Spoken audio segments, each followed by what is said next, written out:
বাংলাদেশের সর্ব উত্তরের জেলা পঞ্চগড়।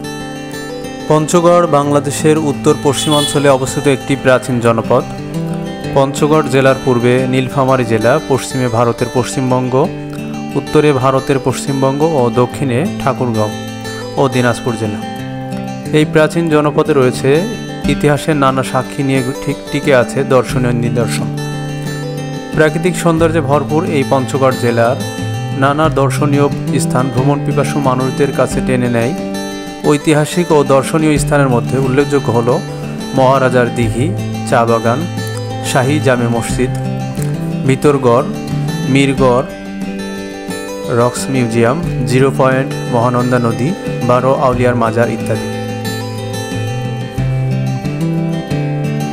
সমতল ভূমিতে চা চাষের স্বর্গরাজ্যে পরিণত হয়েছে এখন পঞ্চগড় জেলা। গ্রামের পথ দিয়ে হাঁটা দিলে চোখে পড়বে বাড়ির আশপাশ ও আঙ্গিনা সবুজ চা পাতায় ছেয়ে আছে। রূপ নিয়েছে ছোট ছোট চা বাগানে। চাষিরা ব্যস্ত এসব চা বাগানের পরিচর্যায়।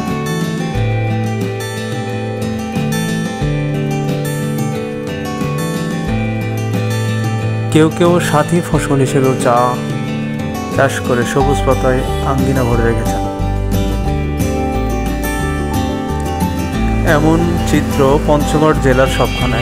এভাবেই এখন এ জেলার বিভিন্ন এলাকায় বাড়ির আনাচে কানাচে ক্ষুদ্র পর্যায়ে থেকে শুরু করে সর্বোচ্চ পর্যায় পর্যন্ত বাড়ছে চাষের পরিধি।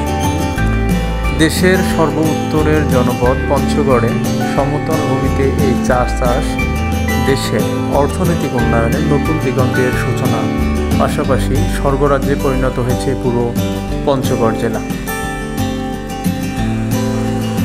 পার্বত্য ও সিলেট অঞ্চলের পর তৃতীয় বৃহত্তম চা অঞ্চল হিসেবে পরিচিতি পেয়েছে পঞ্চগড়। পঞ্চগড়কে অনুসরণ করে চা চাষে এগিয়ে আসছে পার্শ্ববর্তী জেলাগুলো। এক সময়ের পতিত গোচারণ ভূমি ও দেশের সবচেয়ে অনুন্নত জেলা পঞ্চগড় এখন চায়ের সবুজ পাতায় ভরে উঠেছে।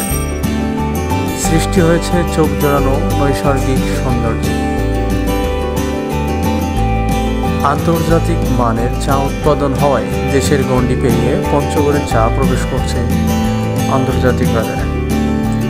জেলার বিস্তীর্ণ এলাকা জুড়ে চা বাগানের পাশাপাশি বিভিন্ন এলাকায় চা প্রক্রিয়াজাতকরণ কারখানা গড়ে ওঠায় সৃষ্টি হয়েছে কর্মহীন মানুষের কর্মসংস্থান। সেই সাথে উন্নয়ন হয়েছে আর্থসামাজিক অবস্থা। দেশের সর্বোত্তরের জেলা এই পঞ্চগড়ে সমতল ভূমিতে চা চাষের এক স্বর্গরাজ্যে পরিণত হয়েছে এই অঞ্চল।